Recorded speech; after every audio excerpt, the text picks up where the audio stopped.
தெரியுது. ஓகே, தேர்தல் ஆணையம் அதிகாரப்பூர்வமாக இப்போ 30லேருந்து இப்போ 40 இடங்களுக்கான அஃபிஷியல் டேட்டா கொடுத்துருக்காங்க.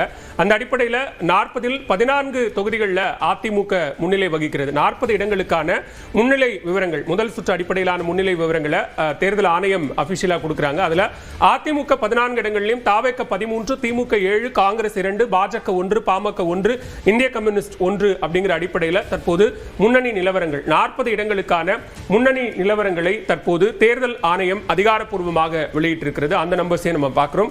தொடர்ந்து மின்னணு வாக்குப்பதிவு இயந்திரங்களின் அடிப்படையிலான முதல் சுற்றின் அடிப்படையில் தற்போது யார் யார் முன்னிலை வகித்துக் கொண்டிருக்கிறார்கள், முக்கிய தொகுதிகள், ஸ்டார் கேண்டிடேட் போட்டியிட்ட அந்த தொகுதிகளிலும் தற்போது முன்னணி நிலவரங்கள் என்பதை நாம் தொடர்ந்து பார்த்துக் கொண்டிருக்கிறோம்.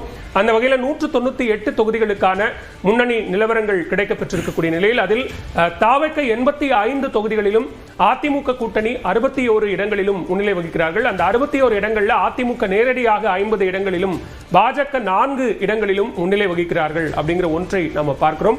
அதே போல திமுக கூட்டணி முன்னிலை வகிக்கக்கூடிய 52 தொகுதிகளில் 41 தொகுதிகள் நேரடியாக திமுக, காங்கிரஸ் 6 தொகுதிகளிலும், தேமுதிக 2 தொகுதிகளிலும், சிபிஐ 1 தொகுதியிலும் தற்போது முன்னிலை வகித்துக் கொண்டிருக்கிறது.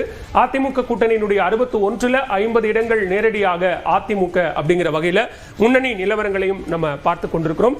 தேர்தல் ஆணையம் தற்போது வரை 40 சட்டமன்ற தொகுதிகளுக்கான 45 இடங்களாக இன்க்ரீஸ் ஆயிருக்கு. 45 தொகுதிகளுக்கான அபிஷியல் டேட்டா கொடுக்குறாங்க. கோவை வடக்கு தொகுதியில் அங்கு அதிமுக பின்னடைவை சந்தித்திருக்கிறது அப்படிங்கிற ஒன்றையும் நம்ம பார்க்கிறோம்.